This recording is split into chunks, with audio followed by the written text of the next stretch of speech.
let's talk about the dip, right? Elephant in the room. We have ETH move to proof of stake, and it takes us blah. It doesn't go up. Everybody's like, oh, successful merge, ETH is going to go up. It didn't. Now, of course, the rest of the market is down too. We'd be amiss to completely ignore that. At least most of the market. Interestingly enough, the ones that are holding the best, which is hilarious, is guess what? Kind of the GPU mineable altcoins are holding the best. And that's kind of funny. But you know what's not holding up good? ETH. It does fall below 1,500 as over $150 million is liquidated in 24 hours. And guess what?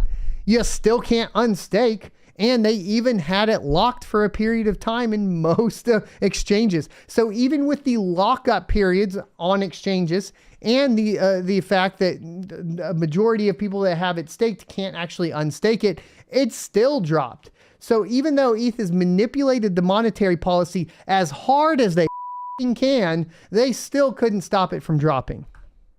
Over 60 million ETH has been liquidated in less than an hour, creating a downward pressure that dragged the rest of the altcoin market with it.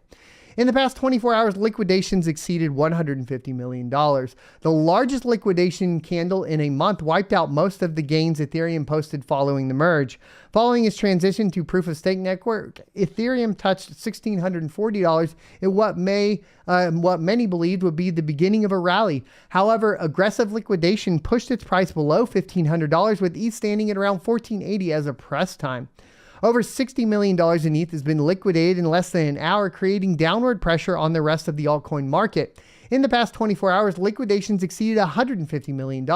According to data from CoinAnalyze, around $77 million in liquidations occurred on OKEX, while FTX stands second with around $40 million in ETH liquidations in the past 24 hours. The majority of liquidations were longs. Around $98.6 million in longs were liquidated in the past 24 hours. And that is pretty telling. Longs being liquidated post-merge is quite interesting. While the market has only seen about 48.3 million in shorts liquidated. The massive losses weren't exclusive to Ethereum. The rest of the crypto market took a hit. And like I said, we would be amiss if we didn't acknowledge this. Of course, Bitcoin has dropped below 20K. But while most saw losses that didn't exceed a few percent, Ethereum saw its price decrease by over 7.5%. That's much higher. If you look at the rest of the market, yes, the percentage points that are being dropped on like Bitcoin is much lower than actually Ethereum here.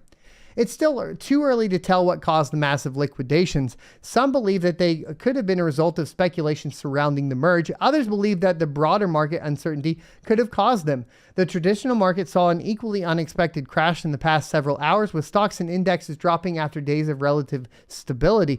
No, it hasn't been stable. I mean, we know what this is coming from. It's coming from the CPI reports that were much higher than people expected. And next week, I mean, most people, we're kind of going into the weekend right now. And it is expected that we're going to see a 100 BPS hike up next week, meaning that most people are expecting, a huge impact to interest rates next week. So of course the rest of the market is starting to pull out, right? We talked to Tech Yes City last night during the merge, and he's saying get into a cash position. What is the mindset of majority of people right now? The mindset of a majority of people that are not in cryptocurrency, right? Not like, hardcore into cryptocurrency, that sort of thing. Their mindset is get into a cash position. That is what mindset they are in right now. Okay. We can't ignore that. That is what's happening. Okay. The two leaders met. So they say the ongoing volatility could be a reaction to the meeting in Russia, Russian President Vladimir Putin had with Xi Jinping, the president of China. The two leaders met in Uzbekistan earlier today to discuss global and regional stability following Russia's invasion of Ukraine. Of course, also we'd be amiss here if we didn't talk about BRICS and the competing reserve currency to the US dollar. So, pull out and what? Put my money into the US dollar while Russia and China are colluding with Saudi Arabia to have a competitor to the reserve currency? Yeah, that sounds like a good idea too. In my humble opinion, you're kind of damned if you do, damned if you don't, no matter where you put your money right now. So that's, I'm going to personally, not financial advice. I'm just going to chill in cryptocurrency because why not at this point? That's how I feel about it. But there you go. Ethereum did crash. It didn't go up. But, you know, that's not necessarily true. And we had an internet blip there. All right. So we were talking about Ethereum's price drop. And we were then going to show you guys essentially what's happening with the rest of the proof of work currencies, because this is extremely important to take a look at. Okay.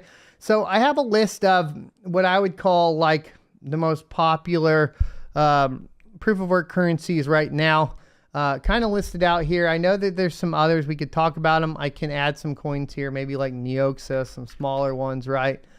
We could add Neoxa, and we could add Beam, maybe, right? Beam was one that pumped yesterday. And then we could look at the 24-hour change. Erg is actually up 7% over the past 24 hours. So it's the complete inverse of Ethereum.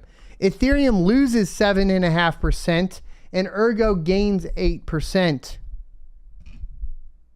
Maybe GPU miners do have an influence.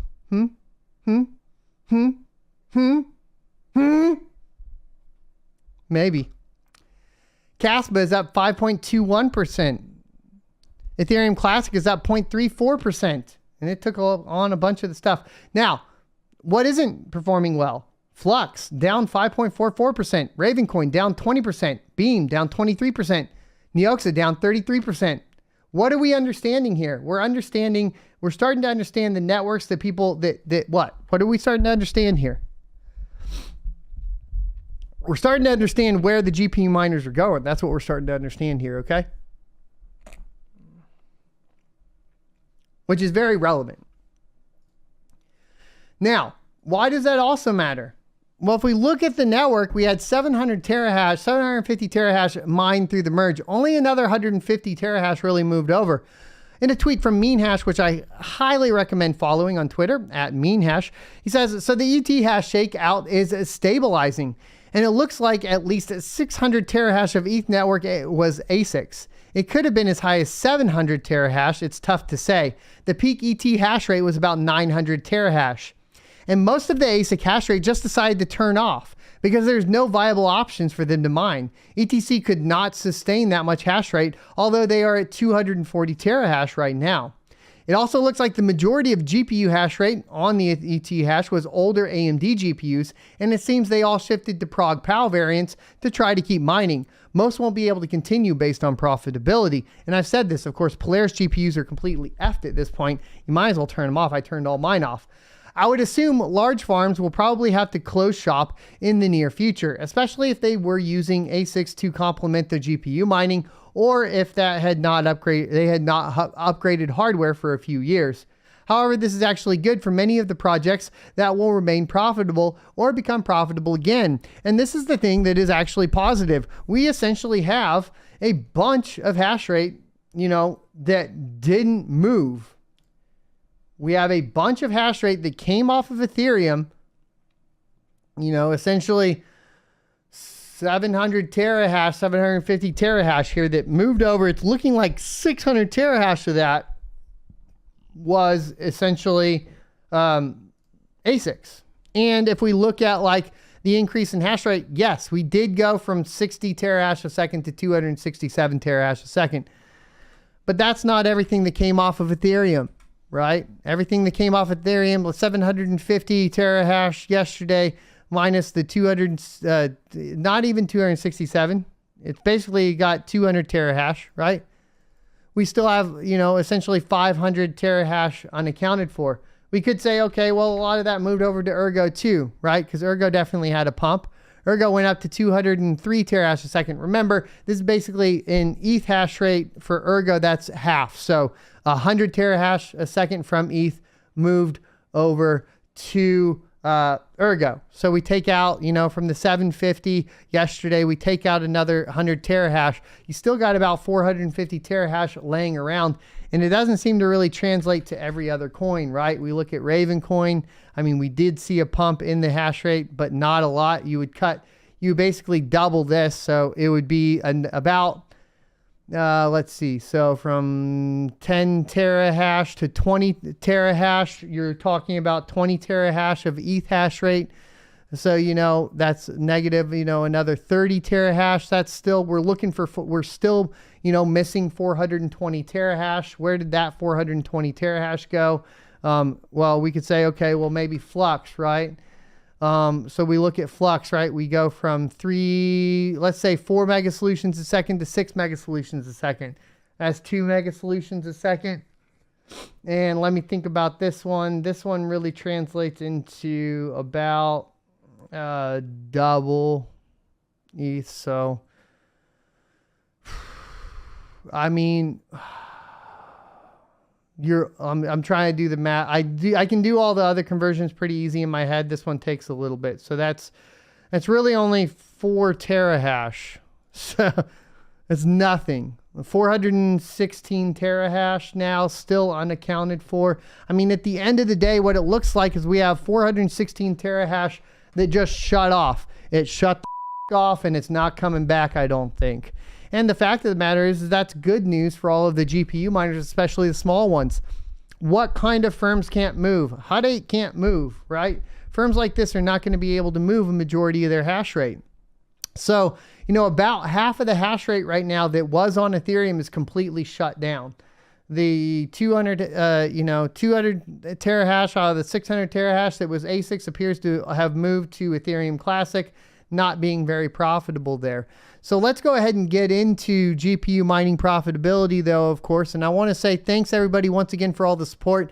This is the most concurrent viewers the crypto show, mining show has ever had. So if you enjoy this type of content, make sure you hit the like, comment, subscribe, and share the video out. Obviously we're running off the high of the post merge and everybody is interested in what's going on. But if we can even retain a third of this through the rest of the bear market, I would be ecstatic. I appreciate all the support, guys. It means a lot. And like I said, hopefully I can be a mouthpiece for the community as we move on. Thanks for checking out this clip from the Crypto Mining Show. You can check out the full episode here or more crypto content down here. Also, I'd like you to check out my locals page at sonofatech.locals.com where you can become a member for free or choose to be a $5 a month supporter that unlocks additional content.